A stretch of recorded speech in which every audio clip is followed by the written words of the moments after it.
रहीम नाज़रीन अस्सलाम वालेकुम, मैं हूँ इमरान वसीम। नाज़िर, प्रोग्राम में सबसे पहले तो मुख्तलिफ़ अदालतों से 7 अहम ख़बरों की तफसीलात आपके साथ हम शेयर करेंगे, जिसमें साबिक़ वज़ीर आज़म इमरान ख़ान के लिए एक खुशखबरी भी है। इसके अलावा जो हमारे आज के वीलॉग की सबसे अहम ख़बर है साबिक़ वज़ीर आज़म इमरान ख़ान साहब से मुतल्लिक़ कि उनकी नाअहली कैसे करवानी है, इस हवाले से किस अहम शख्सियत को ज़िम्मेदारी सौंप दी गई है, इस खबर की तफसीलात भी आगे चल के आपके साथ हम शेयर करेंगे। लेकिन सबसे पहले जो अदालती महाज से अहम खबरें हैं, जो अदालती कार्रवाइयाँ हैं, उनकी डिटेल्स आपके साथ हम शेयर करेंगे। नाज़रीन, जिस वक्त हम ये प्रोग्राम रिकॉर्ड कर रहे हैं, तहरीक-ए-इंसाफ के रहनुमा शाह महमूद कुरैशी और असद उमर साहब, उनकी ज़मानतों पर फ़ैसला महफूज हो चुका है और 2 बजे ये फ़ैसला जो है ये सुनाया जाएगा। प्रोसिक्यूशन की जानिब से असद उमर साहब की जो ज़मानत है उसे कैंसिल करने की दरख्वास्त की गई कि अबूरी ज़मानत पे हैं, उनकी ज़मानत को कैंसिल किया जाए। लेकिन जज ताहिराबाद सिपरा साहब ने ये सवाल ज़रूर उठाया है, रिमार्क्स उन्होंने दिए हैं कि जब आपके पास ऐसी चीज़ें नहीं हैं, ऐसा एविडेंस नहीं है, तो किस बुनियाद के ऊपर प्रोसिक्यूशन ये इस्तदा कर रही है कि असद उमर साहब की जो ज़मानत है उसको कैंसिल कर दिया जाए, यानी जो अबूरी ज़मानत है उसको एक्सटेंड ना किया जाए। अगली खबर नाज़रीन तहरीक-ए-इंसाफ के रहनुमा असद कैसर साहब से मुतल्लिक़ है। आज नाज़रीन इत्तफाक से हम खुद भी ATC अदालत में मौजूद थे। जज जो राजा जवाद अब्बास साहब हैं, जब वहाँ पे मौजूद थे तो असद कैसर साहब आए, उनकी दरख्वास्त ज़मानत पे भी समाअत हुई। प्रोसिक्यूशन ने कहा कि असद कैसर साहब जो हैं, जो उनके ख़िलाफ़ मुकदमा है दहशत गर्दी का, उसमें शामिल तफ्तीश नहीं हो रहे। तो असद कैसर साहब के वकील ने कहा कि जो तफ्तीशी हैं वो अदालत में गलत बयान दे रहे हैं, हमने अपना बयान लिख के इनको दिया था, लेकिन ये जवाब उन्होंने एक्सेप्ट नहीं किया। जिस पर जज साहब ने कहा असद कैसर साहब के वकील से और असद कैसर साहब से कि आपको बयान खुद जाकर रिकॉर्ड करवाना है, ऐसा नहीं कि आप तहरीरी रिटन स्टेटमेंट दे देंगे तो वो काबिल कबूल ना होगा। तो फिर अदालत ने 7 जुलाई तक असद कैसर साहब की जो ज़मानत है उसको एक्सटेंड करते हुए केस में शामिल तफ्तीश होने का हुक्म दे दिया है। अगली खबर नाज़रीन साबिक़ वज़ीर आज़म इमरान ख़ान के जो साबिक़ प्रिंसिपल सेक्रेटरी हैं आज़म ख़ान, जो कि 15 जून को इस्लामाबाद से लापता हुए थे, अभी तक पे उनके वेयर अबाउट का कुछ पता नहीं, कहाँ पे हैं, किसने उठाया है या कहाँ पे चले गए हैं।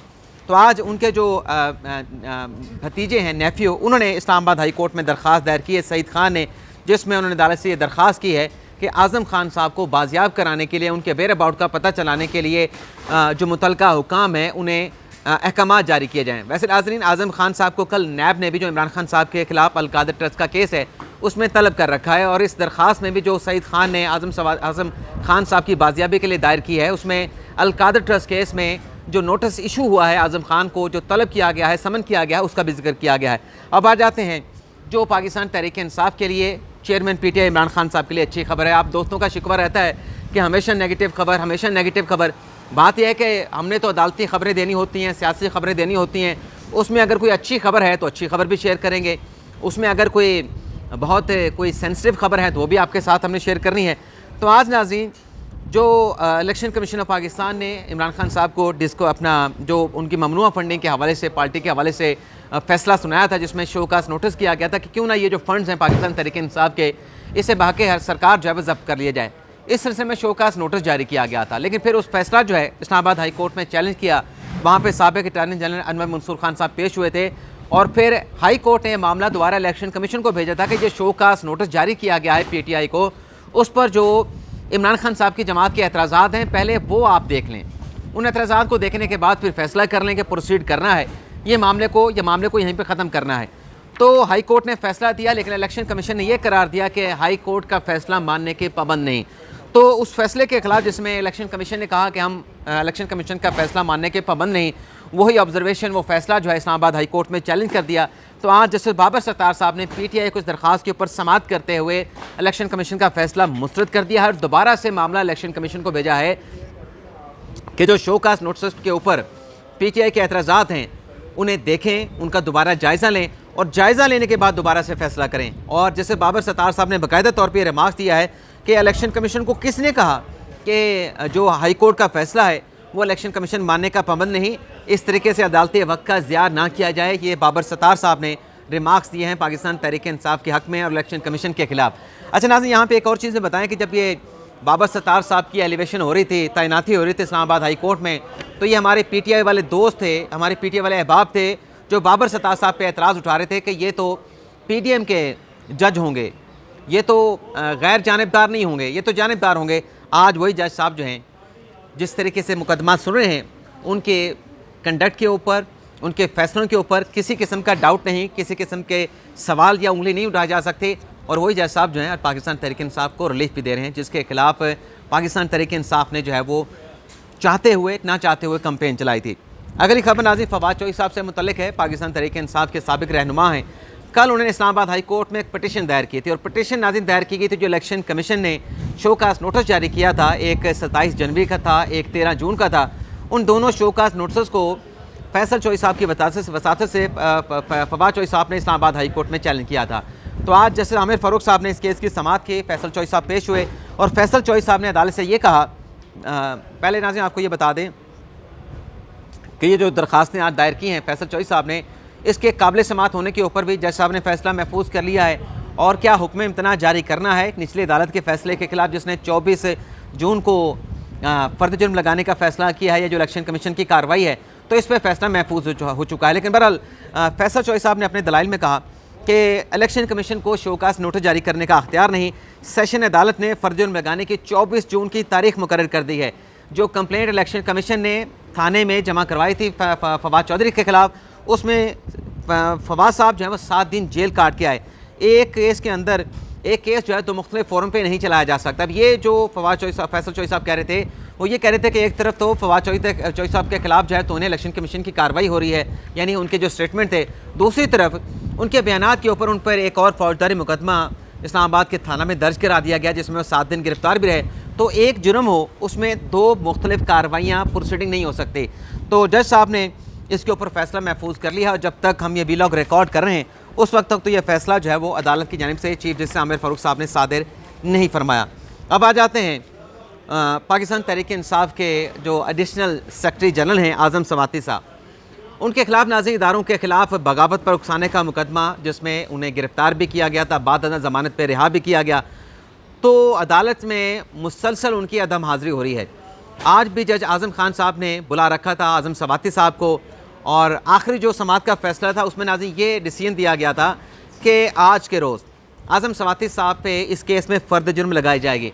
लेकिन आज भी आज़म सवाती साहब जो हैं वो अदालत के बुलाने के ऊपर, अदालत के नोटिस के ऊपर पेश नहीं हुए और ये पहला मौका नहीं नाज़रीन, पिछली कई समातों से आज़म सवाती साहब जो हैं अदालती जो प्रोसीडिंग है उसको अवॉइड कर रहे हैं, उसमें नहीं आ रहे। तो आज जज साहब ने आप ये कह लें कि इंतहाई फ़ैसले की जो इब्तिदा की है, यानी जो एक मुल्ज़म अगर अदालत में नहीं आता उसको इश्तिहारी करार देने की जो कार्रवाई होती है उसकी एक इब्तिदा की है। जज साहब ने हुक्म दिया है कि 24 जुलाई को आज़म सवाती साहब को पेश किया जाए। ये पुलिस को ऑर्डर किया गया और साथ में कहा गया है कि उनका जो ऑर्डर है समन करने का अदालत में पेश होने का, उनकी रहायशगाह पर, उनके महल्ले में और अदालत में जो नोटिस है उनको तलब करने का, ये चश्मा किया जाए और 24 जुलाई तक जो है वो उन्हें पेश करने का हुक्म दे दे। तो एक तो नाज़रीन ये बड़ी अहम डेवलपमेंट हुई है। इसके अलावा नाज़रीन तोशा खाना केस, 7वीं आखिरी खबर है जो कि अदालती महाज से आपके साथ हम शेयर करने जा रहे हैं। नाज़रीन तोशा खाना में जो इमरान खान साहब पे NA 95 में डिस्क्वालीफाई किया गया, इमरान खान साहब के खिलाफ फौजदारी कंप्लेंट लॉन्च की गई जिसमें अगर जुर्म साबित होता है तो इमरान खान साहब 3.5 साल के लिए जेल जा सकते हैं। ये नहीं कह रहा कि चले जाएंगे, फैसला अदालत ने करना है। तो उसमें जो फ़र्द जुर्म इमरान खान साहब पे लगी और फिर गवाहान को तलब किया गया था, उस केस में नाज़रीन ये हुआ है कि जो अपीलें इस्लामाबाद हाई कोर्ट में इमरान खान साहब ने दायर की थी उस पर आमिर फारूक साहब ने इनिशियल समाअत की है जिसमें ख्वाजा हारिस साहब पेश हुए। ख्वाजा हारिस साहब ने नाज़रीन ये कहा कि जो कंप्लेंट इलेक्शन कमीशन ने भिजवाई है अपना नीचे वाली अदालत को, वो कानून के मुताबिक जब आपने रिटर्न्स फाइल करने इलेक्शन कमीशन ऑफ पाकिस्तान में तो रूल्स के मुताबिक जब वो रिटर्न्स आपने फाइल कर दिए उसके बाद 120 दिनों के अंदर उसमें कोई तजाद है, कोई गलत बयानी की गई है तो 120 रोज़ के अंदर आप कंप्लेंट फाइल कर सकते हैं। 120 दिन गुजर जाएं तो तब आप ये कंप्लेंट फाइल नहीं कर सकते। और साथ में ख्वाजा हारिस साहब का ये भी कहना था कि ये जो कंप्लेंट फाइल की है निचली अदालत में, ये सेक्रेटरी इलेक्शन कमीशन की जानिब से दायर की गई जो कि गैर मजाज ऑफिसर थे। ये कंप्लेंट इलेक्शन कमीशन दायर करवा सकता है, सेक्रेटरी इलेक्शन कमीशन ऐसी कोई कंप्लेंट लॉन्च करने के हवाले से गैर मुतलका और गैर मजाज अथॉरिटी हैं। तो तरीकाकार ख्वाजा हारिस साहब ने कहा कि चूँकि नहीं अपनाया गया तो लिहाजा ये जो इमरान खान के खिलाफ तोशा खाना का फौजदारी मुकदमा है इसको जो है वो नाकाबिल समाअत करार दिया जाए, इस्लामाबाद हाई कोर्ट इसके हवाले से फैसला दे। तो ये मुकदमा चल रहा था। दौरान समाअत आमिर फारूक साहब ने कहा कि 2 बजे तक का वक्फा कर लेते हैं और उसके बाद डिवीज़न बेंच हम सुनेंगे। डिवीज़न बेंच को जो केसेस हैं वो रोस्टर एग्जॉस्ट करने के बाद फिर आपका ये केस जो है वो टेकअप किया जाएगा। तो अभी जब मैं वीलॉग रिकॉर्ड कर रहा हूँ तब तो 1:40 हुए हैं, तो 2 बजे के बाद इस अदालती कार्रवाई का भी आगाज़ हो जाएगा। और इसके बाद नाज़रीन अब आ जाते हैं जो इमरान खान साहब के हवाले से ख़बर है कि इमरान खान साहब को नाअहल कैसे करना है और इसके लिए किन 2 बड़ों की मुलाकात हुई और इसमें टास्क जो है वो किसको दिया गया है। तो नाज़रीन कुछ चीज़ें आपके साथ बैकग्राउंड में शेयर कर लेते हैं। हुआ नाज़रीन ये है कि इमरान खान साहब के ख़िलाफ़ जो नैब के 2 केसेस हैं, एक तो अल-कादिर ट्रस्ट का केस है जिसमें खान साहब पेशियाँ भी भुगत चुके हैं, दूसरा खान साहब के ख़िलाफ़ तोशा खाना का मुकदमा है। अच्छा नाज़रीन ये भी एतराज़ किसी अदालत में जाके उठेगा कि तोशा खाना एक नैब में चल रहा है, एक में इलेक्शन कमीशन ने फैसला दिया है और एक में निचली अदालत में इमरान खान के ख़िलाफ़ वही तोशा खाना का मुकदमा चल रहा है। तो ये भी केस है किसी वक्त भी जो है वो हाई कोर्ट में आ सकता है। लेकिन ये जो नाज़रीन तोशा खाना का मुकदमा है नाज़रीन, इसमें इलेक्शन कमीशन के जो वकील हैं निचली अदालत में, जिसमें फ़र्द जुर्म लगने के बाद गवाहान की गवाहियाँ रिकॉर्ड होनी है, उसमें नाज़रीन वकील हैं अमजद परवेज़ साहब। और दूसरा नाज़रीन मुकदमा जो कि एवलिन फील्ड का था, उसमें नाज़रीन आप ये देखें कि एवलिन फील्ड में जो वकील थे मरीम नवाज़ और नवाज शरीफ के, वो भी अमजद परवेज़ साहब थे। यानी तोशा खाना में इलेक्शन कमीशन के वकील भी अमजद परवेज़ हैं, एवलिन फील्ड में भी वकील नवाज शरीफ और मरीम नवाज़ के जो है वो अमजद परवेज़ थे। और मनी लॉन्ड्रिंग का जो मुकदमा था परवेज़ इलाही के ख़िलाफ़, मोनिस इलाही के ख़िलाफ़, उसमें भी अमजद परवेज़ वकील थे। अब नाज़रीन ये हुआ है कि अमजद परवेज़ साहब की जो खिदमात हैं वो नैब ने भी हासिल कर ली हैं इमरान खान साहब के ख़िलाफ़। यानी जो नैब के केसेस हैं, ज़ाहिर सी बात है कि नैब अगर इमरान खान साहब के ख़िलाफ़ तफ्तीश कर रहा है, इंक्वायरी कर रहा है, तो नैब तो यही चाहेगा कि इमरान खान को सज़ा हो, इमरान खान जेल में जाएँ और इमरान खान डिस्क्वालीफाई हो जाएँ, इलेक्शन ना लड़ सकें।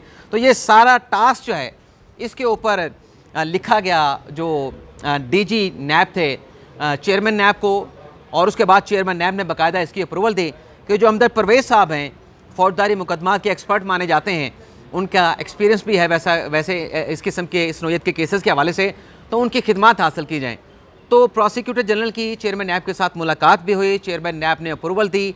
इन 2 बड़ों की मुलाकात के बाद बाकायदा तौर पर जो प्रोसिक्यूटर जनरल हैं नैब के असगद हैदर साहब, उन्होंने अमजद परवेज़ साहब की बतौर स्पेशल प्रोसिक्यूटर तैनाती क्यों इमरान खान साहब के जो केसेस हैं उसमें नैब का दिफा करेंगे, इन केसेस को कंटेस्ट करेंगे, इन केसेस को साबित करने के हवाले से जो अपना हो सकता है एक वकील की जिम्मेदारी, जो किरदार हो सकता है, तो वो भरपूर तरीके से अदा करेंगे। तो ये अमजद परवेज़ साहब जो हैं वो नैब ने उनके खिदमात हासिल कर ली हैं और उन्हें तमाम तरह अख्तियार दिया गए हैं कि इन केसेस को साबित करने के हवाले से, आर्गू करने के हवाले से या तैयारी करने के हवाले से जो चीज़ें, जो फ़ैसले उन्हें करने होंगे, अमजद परवेज़ साहब जो है वो मुकम्मल तौर पे बाख्तियार होंगे। इससे पहले नाज़रीन जब नवाज शरीफ के ख़िलाफ़ और मरीम नवाज़ के ख़िलाफ़ एवलिन फील्ड का मुकदमा चल रहा था, तो इमरान खान साहब के दौर में एक बैरिस्टर उस्मान साहब को लाया गया था। उस केस में सरदार मुजफ्फर साहब की जगह के ऊपर वो आर्गू करते रहे। यानी एक मिसाल मौजूद है स्पेशल प्रोसिक्यूटर लाने की, बाहर से प्राइवेट काउंसिल को इंगेज करने की, और फिर इसी दौरान जो है बैरिस्टर उस्मान साहब को चेंज करके जो है वो अपना अज़हर सदीक़ साहब को लाया गया था। अज़हर सदीक़ साहब आए थे, अज़हर सदीक़ साहब को भी बिल्कुल इसी तरीके से बाख्तियार बनाया गया था, एम्पावर किया गया था और उन्हें भी इख्तियार दिया गया था कि मरीम नवाज़ के ख़िलाफ़, नवाज शरीफ के ख़िलाफ़ इस केस को साबित करने के लिए आप अपनी जो लीगल टीम है इसको आप बढ़ा भी सकते हैं, इसको आप एक्सपेंड भी कर सकते हैं। तो फिर अज़हर सदीक़ साहब ने किया था कि उस टीम के अंदर फिर इम्तियाज़ सदीक़ी साहब की उन्होंने एडिशन की थी और इम्तियाज़ सदीक़ी साहब मुख्तलिफ़ केसेस में पाकिस्तान तहरीक इंसाफ इमरान खान साहब के वकील रह चुके हैं। तो माजी में जिस तरीके से नैब ने जो है वो प्राइवेट काउंसिल की मार्केट से बड़े बड़े नामों की खिदमात हासिल की नवाज शरीफ के ख़िलाफ़ और मरीम नवाज़ के ख़िलाफ़ केसेस को साबित करने के लिए, तो अब उसी तरीके से नैब ने जो है वो इमरान खान के ख़िलाफ़ जो केसेस हैं तोशा खाना का, अल-कादिर ट्रस्ट का, उसमें एडवोकेट अमजद परवेज़ साहब की खिदमात जो है वो हासिल कर ली हैं। वैसे जो एवलिन फील्ड का केस था वो भी अज़हर सदीक़ के मुकाबले में या बैरिस्टर उस्मान के मुकाबले में या फिर नैब के मुकाबले में अमजद परवेज़ साहब जो है जीत गए थे। अब उनके पास 2 जिम्मेदारियाँ हो जाएंगी। एक इलेक्शन कमीशन का तोशा खाना वाला केस, उसमें आज 2 बजे के बाद जो समाअत होनी है जिसका मैंने अभी जिक्र किया, उसमें इलेक्शन कमीशन को अमजद परवेज़ साहब रिप्रेजेंट करेंगे। उसके बाद फिर अब नैब केसेस में भी जो है वो अमजद परवेज़ साहब की खिदमात जो है वो हासिल कर ली गई हैं। तो ये नाज़रीन आज का हमारा प्रोग्राम, आपसे इजाज़त चाहते हैं। अल्लाह ताला हम सबका आमीन नासिर हो, दुआ में याद रखिएगा। अल्लाह हाफ़िज़।